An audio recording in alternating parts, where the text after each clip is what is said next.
So Dijonai got away with it. Let's be very, very clear. Dijonai got away with it. And at least this kind of puts to bed all the nonsense from people in the league being like, I think I need to find one of the tweets, but you have the Jamel Hills who were being like, Sophie Cunningham made a name of this. She got more popular after going at somebody. And all of this other stuff. And it's like, oh, Dijonai has only gotten hate for it. And it's like, no, Sophie got a whole bunch of hate. Let's be very clear. Sophie got a whole bunch of hate. She got a whole bunch of praise for what she did as well. And you better believe Dijonai has done exactly as the exact same thing. It is flat out it is flat out now a case with Dijonai Carrington that she is significantly more famous and popular now than she was, as we can see. That same assist percentage category. Like a below average bench player getting an ovation in an away arena because she took down a player. Like, let's be real. It's it was always going to happen.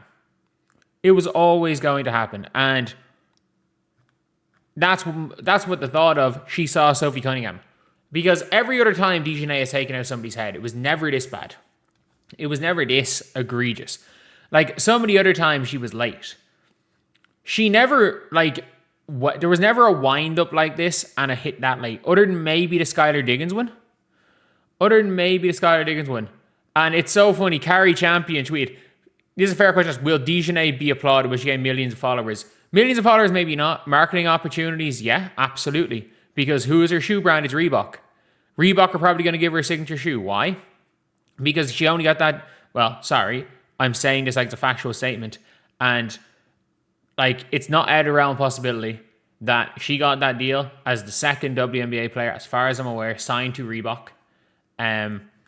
After Angel Reese, because she teamed up with Angel in the Caitlin Hake Brigade. And I tweeted this out. I said, yes, she became famous for locking down Caitlin in her debut. And she did that. She did. No bullshit there. No nonsense fouls. No narratives. She locked Caitlin down on Caitlin's WNBA debut. She did. Caitlin 10 turnovers. But after that, she spent the remainder of 2024 trying to appeal to the anti-CC section of fan and media. And again, as I have said, she effectively terrorized Caitlin Clark. She effectively terrorized her.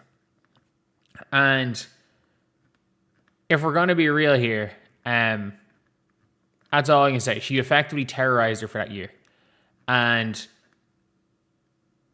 shoe deal came, that endorsements came, that media members literally applauded her yesterday. And now we've got this here. So yeah, I'm just going to tweet this out.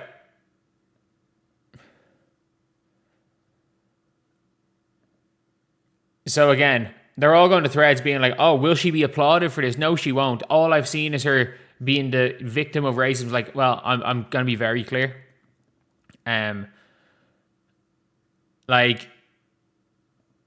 of that's right. But again, Sophie Cunningham has been the victim of more hate than I would say any player in this league. And it's now justified. When it comes to sports and stuff, if you are the most loved, you are also the most hated. It is not, no one is indifferent to somebody in sports. Genuinely, nobody is indifferent. Nobody benefits from people being indifferent to you. People are universally loved, people talk about, like Jackie Young. Jackie Young got voted to 12th best guard by the players. They don't even give a shit about her. If people don't love you or hate you, they don't care. And being the player nobody dislikes is not something that works out well financially. It really doesn't make any sense. But yeah, it's the Seattle Storm fans, they don't have the greatest track record recently after, spitting after the fan. And again, I do want to apologize because I did assume the fan's gender. I did assume the fan's gender. I have no idea what gender that fan was. But as I have said plenty of times, in that scenario, I want to go to a more gender neutral term of scumbag. And that is a gender neutral term. So yes, we will use the phrase scumbag to describe that fan from Seattle. But Dijonai got away with it. No suspension, no punishment. Her star is up. Flagrant 2 was called. And by the way, again, there shouldn't have been a suspension for the Flagrant 2. Based on what the WNBA's done.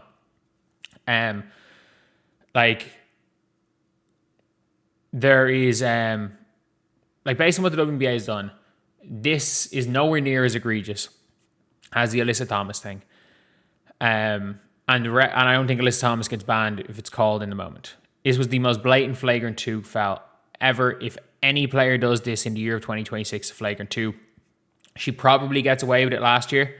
But Dijonai Carrington committed about 4 fouls last year that were the obviously Flagrant 2. She tweeted out that she's not a dirty player, and then the next day yanked somebody down by her ponytail.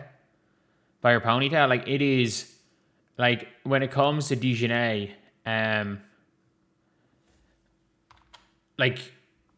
there are so many scenarios where, Dijonai, whatever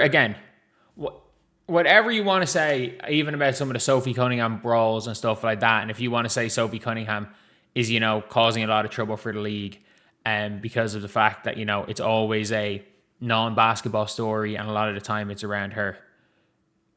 I can hear that argument. But it's that and worse for Dijonai Carrington, because she's on a team that no one gives a shit about. And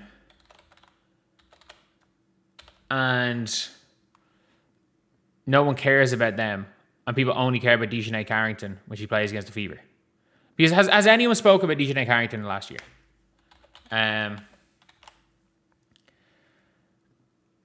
Genuinely, has anyone spoken?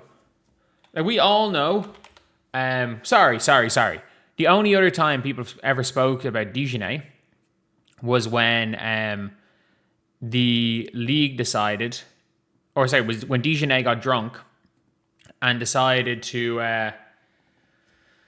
that she was going to publicly list the players that her ex cheated on her with. Which again, even Alyssa came out and was whatever happened is in their relationships between them. Why are you publicly tweeting out other people? And I'm one of those players again, in Alyssa being on the same team as her girlfriend.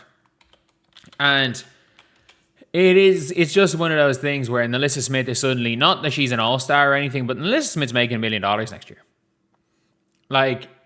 She just is, especially with the contracts with the bigs going, right? And how few bigs there are that are coming out of the 2023 draft class, going into restricted free agency where they can, going into unrestricted free agency, how few bigs there are. She's probably making $1 million. A lot of people need to know that. She's probably making $1 million. And she would have been, it looked like she was going to be out of the league at one stage.